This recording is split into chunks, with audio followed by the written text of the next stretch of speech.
Hello and welcome to Biz of Property, presented by Brady Marcs Buyers Advisory, where each week we will dive into the latest news and trends on the property market and answer questions you need to know for your property journey. And joining me today is Brady Yoshia from Brady Marcs. How are you today? I'm well, thanks. How are you, Mike? Doing well, doing well. Looking forward to getting into a bit of what the latest is going on and picking your brain for some expert tips and tricks. So thank you for joining me on the program. And guys, Brady Marcs Buyers Advisory are committed to putting buyers at the center of what they do. Being highly experienced property professionals, they create a bespoke customer experience tailored to each individual's needs. Whether bidding at auction, negotiating, or full service source and buy, Brady Marcs takes the stress out of finding your perfect property match. And learn more at bradymarcs.com.au. And of course, remember, whilst Brady Marcs is the presenting sponsor of today's program, the opinions and statements expressed in the following segment are, of course, our own. All right, let's bring Brady back in. Now, let's talk about Sydney, because this one comes up a lot. And I understand there was recently a very impressive sale that jumped a lot more than they thought they would get. Take us through what you've seen.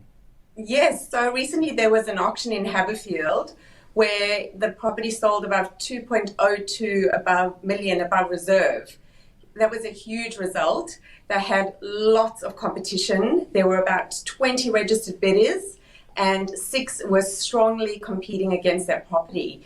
So I have to say it surprised everyone with that incredible result.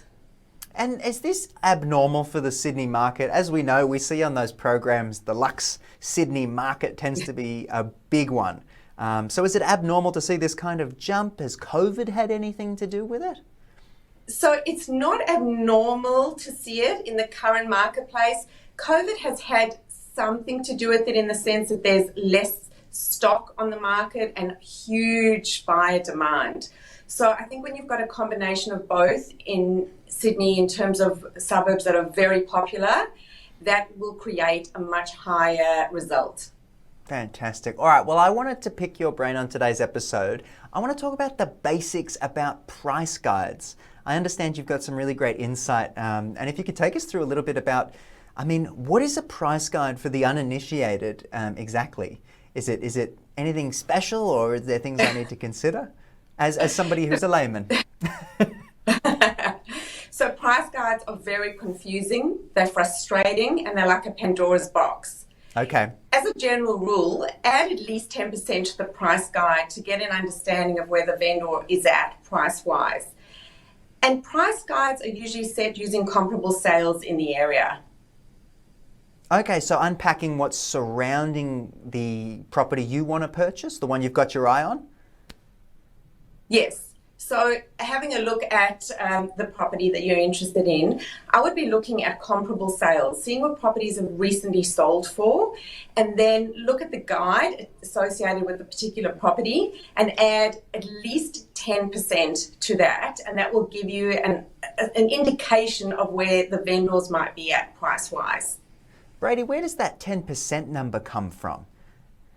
So when you're looking at the rules, particularly in New South Wales and some of the other states, on an agency agreement, the selling agent has to have a range as to where the property sits price-wise. So there's got to be a 10% range. Okay, now so that's the 10% that you'll see, as the price guide will be at the lower end of the scale. All right, so what trends are we seeing at auctions at the moment with that price guide in mind? What are the differences we've also seen between online and in-person auctions? We've obviously seen that massive shift, lockdowns that are ongoing, or at least on and then off. So what have you seen in that sense in terms of the trends that property at the moment is going on, I suppose, in Australia as a whole? Okay, so auctions by their nature are very competitive. And at the moment, with very high buyer demand and low stock levels, we're finding that the auctions are even more competitive. And as a direct result, we're finding that properties are selling 20 to 30% above the guide. We're also seeing auctions being brought forward. So the dates are changing. And in terms of online and in-person auctions, in person, they're a lot more emotional. You can see your competition and they're more transparent. When we're online, what we are seeing is that they are running at a slower pace. they're quite disjointed, and you're not sure where your competition is at. What does that slower pace tend to do to the process? Does money get, stalled, I guess would be the word I would use? And it can be. It can also be quite frustrating from a buyer's perspective, and the unknown of not actually seeing where the other buyers are at, that just slows the process down from the perspective of working out exactly where everybody else sits price-wise. So Brady, we understand it's an emotional decision. Do you have any advice to alleviate some of the frustrations people might be experiencing when heading into an auction or looking to buy a property that can help them, feel a little bit better about it? We're all a bit stressed with lockdowns and everything going on, but it shouldn't mean we don't have a good experience buying property. Yes, so make sure that you do your due diligence early. Have your finances in order. See if you can purchase the property prior to auction. Set a maximum limit that you are happy to pay and not put yourself in any stressful situation. Always make yourself known to the agent, just in case you need to be made aware of any updates, such as the auction date, and also if the price guide changes, any updates to the contract. And if in doubt, bring in a professional to help you. Okay, that's a pretty good rundown there, and we've got the graphic up there on the screen, but do your due diligence. Say that 3 times quickly. What exactly does that mean when you unpack it a little bit further? Because as we know, there's a lot of dot points that you could consider when doing your due diligence. So make sure that you have a building and pest report done. You understand that there's no issues with the property. Have the contract reviewed. Any changes you want to have made to the contract, have that done prior to the auction, such as if you want to change the deposit from a 10% to a 5% deposit, if you want to change the settlement period, anything related to the contract needs to be understood prior to the auction. It seems difficult with the online side of things. If you are trying to do your due diligence and you are trying to, visit the property, see things, you can't exactly tap on the walls like you would in person. How is that working out as well? Yes, so that's a very interesting scenario at the moment. So what we're doing is we're getting the selling agents to walk through the property, do a video online and watch them online. And we're asking them to open up cupboards, turn on the taps, and give us a scenario, give us a sense of the scenario that they are walking through. And also what we're also doing is we're finding that the vendor is getting a builder through and arranging the inspection for us, for all buyers, I should say, not just for us as buyers agents, but for the buyers in general. Fantastic. And you mentioned video there as a walkthrough, but have you seen the 3D virtual tours people have been making use of as the pandemic has taken hold?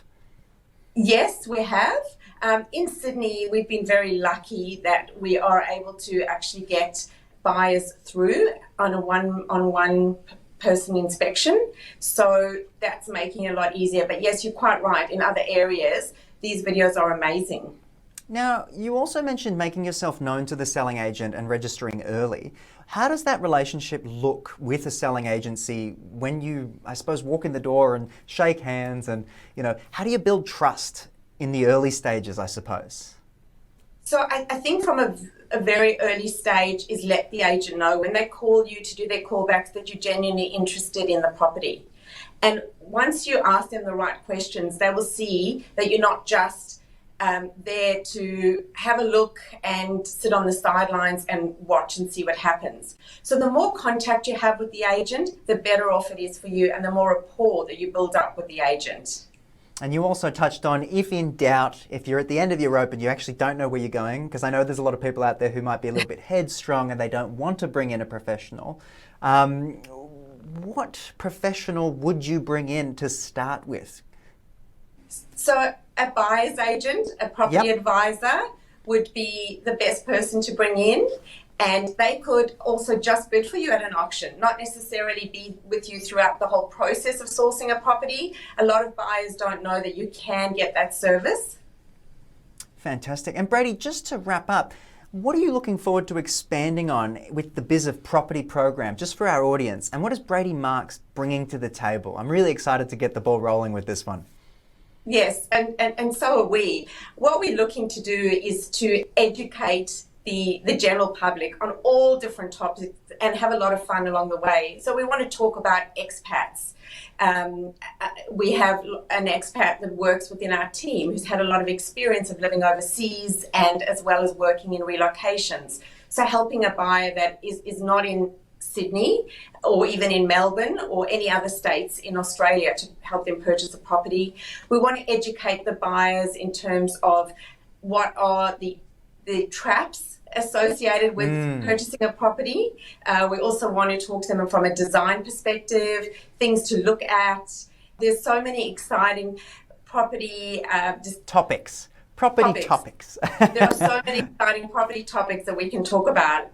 Yeah, it's awesome. And I'm glad you touched on the traps as well, because there's definitely, some tricks in there that people, the pitfalls, you might say. But Brady, thank you so much for joining us on our first episode of Biz of Property and giving us those main 5 tips. And I look forward to unpacking all of those other topics as well.